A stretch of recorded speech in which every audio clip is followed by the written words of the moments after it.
ഞാൻ doctor Usha K Puthumana, retired chief medical ഓഫീസറാണ്. ചികിത്സയ്ക്കായി സമീപിക്കുന്ന അനേകം ആളുകളും പറയാറുണ്ട് അവർ ദശമൂലാരിഷ്ടം, ജീരകാരിഷ്ടം, അഭയാരിഷ്ടമൊക്കെ പലപ്പോഴും പതിവായി കഴിക്കാറുണ്ടെന്നും നിത്യവും ഒരു ഡോസ് കഴിക്കാറുണ്ടെന്നൊക്കെ.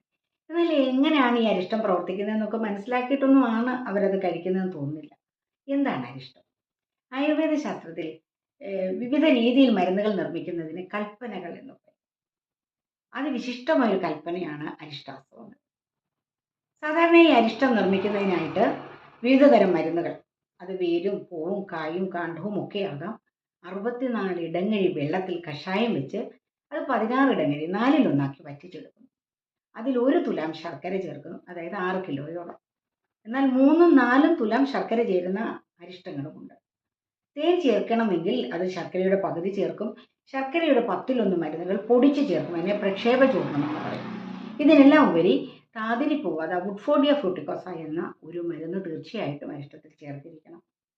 ഇത് ഒരു ഇനോക്കുലം പോലെയും ഈസ്റ്റ് പോലെയൊക്കെ പ്രവർത്തിക്കുന്നു. ഇതിന് ഇമ്മ്യൂണോ മോഡുലേറ്ററായി പ്രവർത്തിക്കാനുള്ള കഴിവുണ്ടെന്നും പഠനങ്ങൾ പറയുന്നു. ഈ മരുന്നുകളെല്ലാം കൂടി നെയ്യ് പുരട്ടിയ ഒരു മൺപാത്രത്തിലോ സ്റ്റീൽ പാത്രത്തിലോ അല്ലെങ്കിൽ തടി കൊണ്ടുള്ള പാത്രത്തിലോ ഒക്കെ ചെയ്തിട്ടുണ്ട്. ഇപ്പോൾ കൂടുതൽ സ്റ്റീൽ പാത്രങ്ങളിലാണ് അടച്ച് 3/4 ഇടമോളം നിറച്ച് സാധാരണ ഊഷ്മാവിൽ അടച്ച് കെട്ടി 1 മാസം വയ്ക്കുന്നു. ഇതിന് സന്ധാന പ്രക്രിയ എന്നാണ് പറയുന്നത്.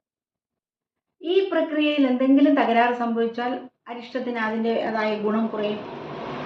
കഷായങ്ങൾക്ക് പകരം തിളപ്പിച്ചാറിയ വെള്ളത്തിൽ ഇത്തരം മരുന്നുകൾ ചേർത്ത് ഉണ്ടാക്കുന്നതിനാണ് ആസവം എന്ന് പറയുന്നത്. ഇതൊരു മൾട്ടി സ്റ്റേജ് പ്രോസസ്സാണ്. ഇതിനിടയിൽ മൈക്രോ ഓർഗാനിസംസ്, ലാക്ടോബാസിലസ് പോലെയുള്ള മൈക്രോ ഓർഗാനിസംസ് ഉണ്ടാകാം, ഫൈറ്റോ കെമിക്കൽ കോമ്പൗണ്ട്സ് ഉണ്ടാകാം, 4 മുതൽ 15% വരെ ആൽക്കഹോളും ഉണ്ടാകുന്നുണ്ട്. ഈ മരുന്നുകൾ, അരിഷ്ടാസവങ്ങൾ വളരെ യുണീക്കായ ഒരു നിർമ്മാണ രീതിയിൽ കൂടി ഉണ്ടാകുന്നത്. ദീർഘകാലം അരിഷ്ടാസവങ്ങൾ ഉപയോഗിക്കാൻ ആയുർവേദ ശാസ്ത്രത്തിൽ പറയുന്നേയില്ല.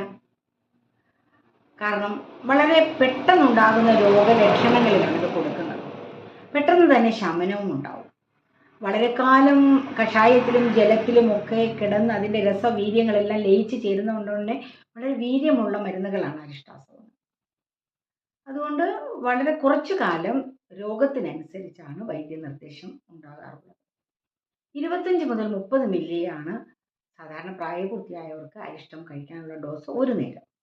2 നേരം വരെ ദിവസം കഴിക്കാം. കുട്ടികൾക്ക് അതിൻ്റെ പകുതി കൊടുക്കാം. വേണമെങ്കിൽ അവർക്ക് തിളപ്പിച്ചാറിയ വെള്ളം ചേർത്ത് നേർപ്പിച്ചും കൊടുക്കാം. ഗ്യാസിനുള്ള മരുന്നാണ് അരിഷ്ടം എന്നാണ് പലരും ധരിച്ചു വെച്ചിരിക്കുന്നത്.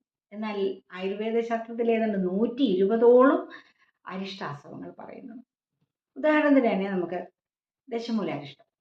ഈ ദശമൂലാരിഷ്ടത്തിൽ 50ലേറെ മരുന്നുകളുണ്ട്. അതിൻ്റെ കഷായത്തിൽ ശർക്കര 4 തുലാം ചേരുന്നുണ്ട്, മുന്തിരിങ്ങ കഷായം വേറെ ചേരുന്നുണ്ട്, കസ്തൂരി ചേർത്താണ് ഇത് പിന്നീട് തയ്യാറാക്കി എടുക്കുന്നത്. ശരീരശോഷത്തിന്, ശരീരക്ഷീണത്തിന്, വിവിധ വാതരോഗങ്ങളിൽ, ഛർദി, വിളർച്ച, രക്തക്കുറവ്, എന്തിന് സ്ത്രീ പുരുഷ വന്ധ്യതയിൽ പോലും വളരെ വിശിഷ്ട ഫലം നൽകുന്ന ഒന്നാണ് ദശമൂലാരിഷ്ടം. ബലാരിഷ്ടം വിവിധ വാതരോഗങ്ങളിൽ നൽകുന്നു. അഭയാരിഷ്ടം ഒരു സർവ്വരോഗ സംഹാരിയാണ്. മലബന്ധം, അർശസ്, ശരീരത്തിലെ നീർക്കെട്ടുകൾ, സ്ത്രീ രോഗങ്ങൾ, ത്വക്ക് രോഗങ്ങളൊക്കെ ശമിപ്പിക്കാനുള്ള കഴിവ് അഭയാരിഷ്ടത്തിനുണ്ട്. പിപ്പല്യാസവും പൂതികാസവും പോലെയുള്ളതൊക്കെ ദഹന വ്യവസ്ഥയിലാണ് അത് കൂടുതൽ ആക്ട് ചെയ്യുന്നത്.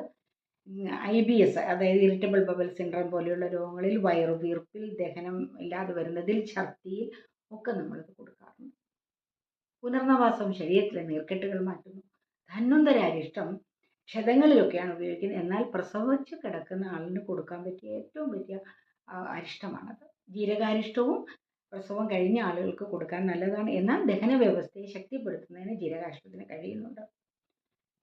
ഞാനിപ്പോൾ പറഞ്ഞതിൽ നിന്ന് നിങ്ങൾക്കറിയാം, പ്രമേഹ ബാധിത കേരളത്തിൽ 60% പേര് പ്രമേഹ ബാധിതരാണ്.